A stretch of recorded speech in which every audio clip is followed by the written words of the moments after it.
अस्सलाम वालेकुम स्टूडेंट्स, उम्मीद है आप सब खैरियत से होंगे। तो लास्ट टॉपिक हमने सिग्निफिकेंस ऑफ माइटोसिस पढ़ा था। आज हम बात करेंगे एरर इन माइटोसिस कि माइटोसिस के दौरान क्या गलतियां होती हैं और उनके आगे क्या नुकसानात हमें देखने को मिलते हैं। तो स्टूडेंट्स, जो गलतियां हैं माइटोसिस के दौरान उसके बहुत से संगीन नताइज हैं और ये पॉसिबिलिटी मौजूद है कि ड्यूरिंग द माइटोसिस के क्रोमोसोम की तादाद में कोई ना कोई रद्द-बदल हो सकता है।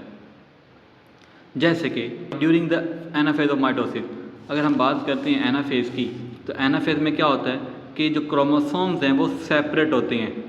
क्रोमोसोम्स क्या होते हैं, पहले मेटाफेज के अंदर क्या होता है कि एक प्लेट बना लेती हैं और दोनों जो क्रोमेटिड्स हैं वो एनाफेज के दौरान वो सेपरेट हो जाते हैं और अपोजिट पोल्स की तरफ मूव कर जाते हैं। अब ये तो नॉर्मल है, लेकिन अगर कोई गलती आ जाती है, फ़र्ज़ किया कि जो नंबर ऑफ़ क्रोमोसोम्स की जो सेपरेशन है वो ठीक से नहीं हो पाती, जैसे कि यहाँ पर इक्वल हमारे पास नज़र आ रही हैं, लेकिन यहाँ पर क्या है कि एक साइड पर एक मुकम्मल ही पेयर चला गया और एक साइड पर है ही नहीं। तो ये क्या है, ये नॉर्मल नहीं बल्कि एबनॉर्मल है। तो एक साइड पर क्रोमोसोम की तादाद ज़्यादा हो जाएगी और एक साइड पर कम हो जाएगी, जिसकी वजह से एबनॉर्मेलिटीज़ पैदा होना शुरू हो जाती हैं, गलतियाँ होना स्टार्ट हो जाती हैं। और इसी तरह से इसके अलावा भी क्या हो सकता है, यहाँ पर तो था कि पूरा का पूरा एक क्रोमेटिड ही ट्रांसफ़र हो गया है, बट हो सकता है कि इसका एक सिर्फ छोटा सा पार्ट यहाँ से मिसप्लेस हो जाए और वो इसके साथ अटैच हो जाए और ये कुछ इधर रह जाए, बस इतना सा लगा रह जाए। तो ये भी पॉसिबिलिटी है, जिसकी वजह से क्या होगा, कुछ करैक्टर क्या होंगे वो इधर रह जाएंगे, कुछ नहीं रहेंगे।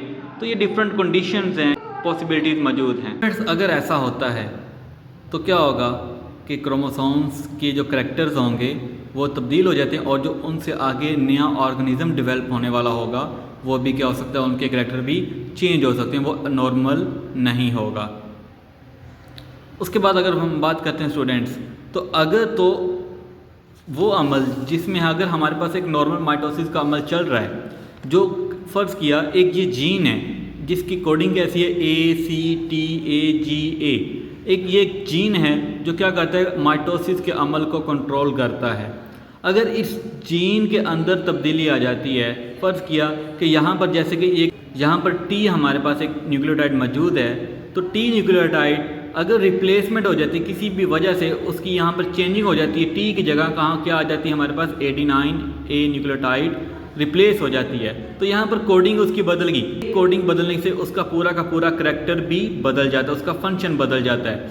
तो हो सकता है कि जो यहाँ पर नॉर्मल माइटोसिस का अमल हो रहा था, तो ना यहाँ पर जब चेंजिंग हो जाए तो वो नॉर्मल नहीं बल्कि अब नॉर्मल हो जाए। इसका नतीजा क्या होगा फिर, the cells continue to divide. Cells की जो माइटोसिस का अमल है वो बहुत रैपिड हो सकता है या वो बहुत स्लो हो सकता है, कुछ भी हो सकता है पॉसिबल। तो अगर तो रैपिड होता है तो वो फिर क्या होगा, कैंसर्स काज करता है, और कैंसर क्या है, अनकंट्रोल्ड डिवीजन ऑफ सेल्स है, जिसके नतीजे में क्या होगा, एक लार्ज अमाउंट ऑफ मास उस जगह पर, मतलब कि बहुत ज़्यादा तादाद सेल्स की बनना शुरू हो जाएगी और वो एक ट्यूमर लाइक स्ट्रक्चर हमें देखने को मिलती है हमारी बॉडी के अंदर। वो क्या बना देती है हमारी बॉडी के अंदर, ट्यूमर्स। तो अगर अब ट्यूमर भी दो तरह से हैं स्टूडेंट्स। अब ट्यूमर अगर तो अपनी जहाँ पर बना है वो उसी लोकेशन पर मौजूद है, उसी हालत में मौजूद है और वहीं पर मौजूद है, तो फिर वो क्या कहलाएगा, बिनाइन ट्यूमर कहलाएगा। और अगर वो ट्यूमर बनने के बाद अपनी जगह बदलता रहता है, मूव करता रहता है, अपनी लोकेशन को चेंज कर रहा है, तो फिर वो क्या कहलाएगा, मैलिग्नेंट ट्यूमर, जो कैंसरस कहलाएगा। बिनाइन ट्यूमर का ज़्यादा नुकसान नहीं है स्टूडेंट्स, लेकिन अगर मैलिग्नेंट ट्यूमर है जो अपनी जगह बदल रहा है और दूसरे टिश्यूज़ को भी डैमेज किया जा रहा है, तो फिर उसका ज़्यादा नुकसान है। तो इसी अमल को, मैलिग्नेंट ट्यूमर जो कैंसर है, इसी अमल को मेटास्टेसिस भी कहते हैं। और मेटास्टेसिस क्या है कि बीमारी का फैल जाना, मतलब कि कैंसर का फैल जाना। तो स्टूडेंट्स, ये था हमारे पास एरर इन माइटोसिस, कि अगर माइटोसिस होती है तो हमें क्या संगीन नताइज देखने को मिलते हैं। तो नेक्स्ट लेक्चर हम मियोसिस के बारे में पढ़ेंगे इंशाल्लाह। जुड़े रहिए बायो ऑनलॉग के साथ। Thank you so much.